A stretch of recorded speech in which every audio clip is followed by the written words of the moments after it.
একটি উপজেলা, একটি আসন, আর এখানকার প্রার্থী হিসেবে জামায়াত ইসলামী যাকে দল মনোনয়ন দিয়েছে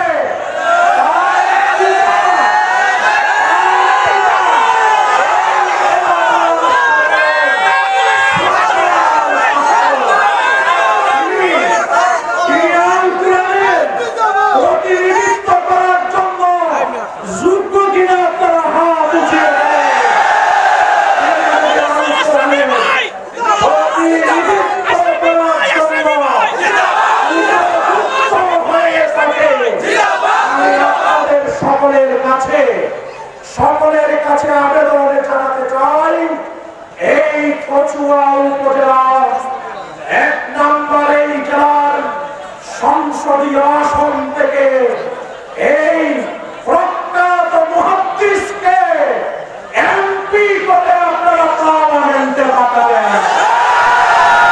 এই দায়িত্ব কচুয়াবাসীকে নিতে হবে। এই দায়িত্ব কচুয়ার সর্বস্তরে জনগণকে দেওয়ার জন্য আমরা বিশেষভাবে অনুরোধ করছি।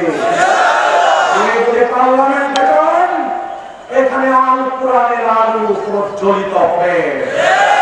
এখানকার গরিব মানুষ